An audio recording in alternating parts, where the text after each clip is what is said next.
This is Super Yacht News with Sisman. Hi, welcome back to the channel. It is the 1st of April. This is not a 1st of April joke. This is episode 200 of Super Yacht News. That is quite a milestone for us as a channel. We published the first episode on the 26th of April 2020. And the first episode containing information about Russian yachts just leading up to the invasion of Ukraine was published on the 10th of February 2022. That was episode 43.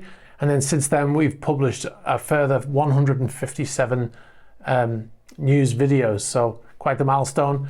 Thanks for everyone for watching and contributing and sending in, all the information that you've sent in has been invaluable. So thanks very much to everybody who has watched the video and also anybody who has sent anything in to us, whether it be information or images, videos, etc. All right, so on my left-hand side here, we have, this is a YotSpot feature. We have a motor yacht Haida 1929. Now this is a 71 meter or 233 foot super yacht of 700 gross tons. Now this was built in 1929, of course, that's hence the name, by Krupp Germaniacraft in Kiel in Germany. 1929 first owner was American yeast tycoon Max Fleischmann. And the yacht has had quite the history. Saw service in World War II with the US Navy as USS Argus. Now this vessel since then had quite a number of different names and owners. I think it's had 11 owners and the current owner is number 12.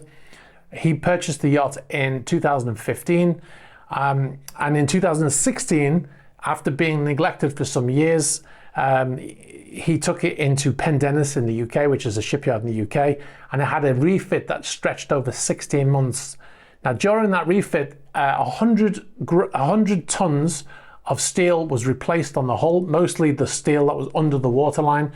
Because the yacht hadn't had proper maintenance, the steel, the original steel had corroded, but it was 90 years old, over 90 years old, that steel, but it had corroded, so a lot of it was replaced.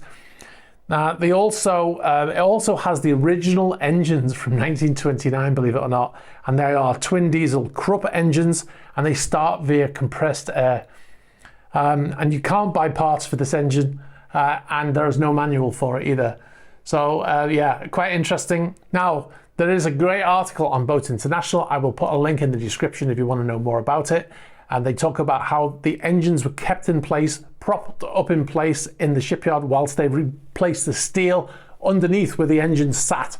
So they had to remove that steel because it was corroded, and they managed to prop up the engines in place. There's a story, it's a great story. There's some fabulous pictures as well of the yacht and the interior images as well. So check that out in the description below.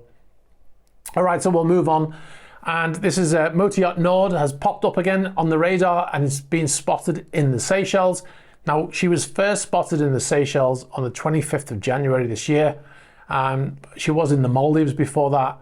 And she was intending to go to, allegedly intending to go to South Africa after going to Hong Kong. Caused a bit of a stink in Hong Kong, as you'll remember. And then she put in Cape Town in South Africa as a destination on AIS. Sailed through the Malacca Straits and then switched off her AIS and poof, disappeared. And the boat then, about 9 days later, we got somebody contacted us and said, I've just seen Nord in the Maldives. And the boat sat in the Maldives for a few months and then headed over to the Seychelles, where she is right now. Now, the sighting was on the 30th of March and she was at a roadstead near Victoria, which is the capital. And the boat is owned by Alexei Mordozhov. And it's been, like I said, it's been hiding out there ever since. So if you're wondering what a roadstead is, by the way, that is a nautical term, and it is for a sheltered area near land or near shore that is protected from elements and allows a vessel to drop anchor. All right, so we'll move on to our main story now, and this is about the owner of Alfa Nero. So obviously you know the story about Alfa Nero. She's currently in Antigua, and the government right now is planning on seizing that yacht. They're actually taking bids right now for the sale of the yacht. The yacht has been sat in Antigua for over a year, and it is allegedly owned by Andrei Grigorievich Guryev. The reason why I say that middle name is because there are two Andrei Guryevs, the father and the son. The yacht is owned by the father.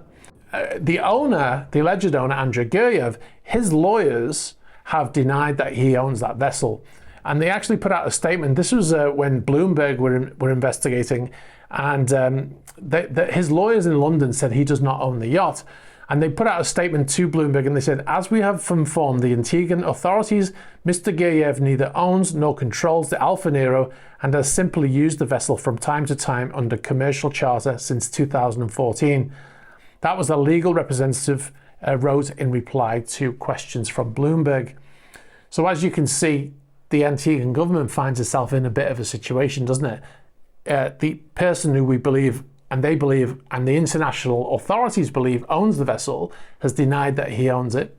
So what do you do? What can you do? And I saw some comments that said that there was no danger to shipping or to the people of Antigua, but a vessel that is being left unmanned, which is a requirement for a vessel of that size to always have a crew on board, is a danger to shipping potentially. If there's rough weather and it breaks free of its moorings, there's nobody there to control it. The boat could drift out and hit another vessel, could sink. There's a number of things that could happen. You know, obviously the vessel has to be maintained in terms of ballast and stuff like that. If there's no crew on board, it is a potential danger. So the Antiguan government have got no choice but to deal with it if nobody is going to claim that vessel. They've made it quite plainly obvious that they're looking for the owner, right? So if nobody's going to own up to owning it, then they can get rid of it. Now, the reason why we brought it up is because there is another yacht that is allegedly owned by Andrei Guryev. And this is motor yacht Luminosity. Now, this is a 107 metre or 351 foot super yacht built by Benetti in 2020. Now, she was one of three yachts that they built at the time over 100 metres. The original owner, the person who commissioned this yacht, apparently refused delivery of the yacht once it was completed. So they put it up for sale, and allegedly Andrei Guryev bought the vessel. Now, they rushed it through sea trials to get it down to Tivat in Montenegro, and then a few days after it arrived there, he was placed on the sanctions list. Now, Mr. Guryev has never stepped on board this vessel since he's owned it, and it's just been sat in Montenegro ever since. Now, a number of people close to the vessel have said that he owns that vessel. They also said he owns Alfa Nero as well. Obviously, it's been denied by the lawyers. So both of these vessels were managed by Burgess Yacht Management at the time, until they got on the sanctions list. Now, Burgess were required to sever ties with both yachts immediately, as required by the sanctions rules, as you can see in these messages that were sent to the crew of the boats at that time. The crew who were waiting to be paid at the time are still waiting a year later, because Burgess are unable to pay final salaries because they have to get a license to do so by the OFSI. This is the UK government, and they've been waiting a year to get that license, and they still don't have it. It's incredible. Now, what I'm told by people close to the vessel, former crew, is that they've effectively given up that they'll ever get that money because it's taken so long so far. But it is really interesting situation, isn't it? That you've got these two yachts. Mr. Guryev has actually denied that he owns the vessel in Antigua. What we've been told is that they are trying to deal with the boat in Montenegro, Luminosity. Now, why would they abandon one yacht and then keep trying to look after this other yacht? There's no real answer for that. I can only imagine that the yacht Alfa Nero was worth about $80 million, and probably less now. When they sell it, they'll probably get much less than that. And I think there was a recent evaluation of that vessel, and they said it was only worth $48 million. Now, Luminosity, on the other hand, was purchased for over $200 million. I believe as much as $270 million. It was effectively brand new at the time. It had never been received by the previous owner, the person who commissioned it.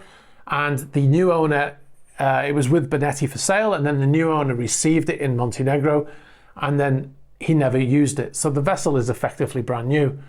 So if he's got limited funds because of the sanctions, then he's probably going to focus on the vessel that's worth more money. Like I said, obviously the lawyers for him have denied that he owns Alfa Nero and said that he just chartered it.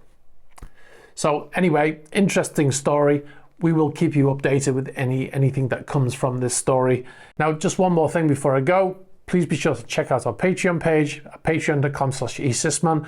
We've just posted another in a series of videos called Patron Chat. This one is about yacht security.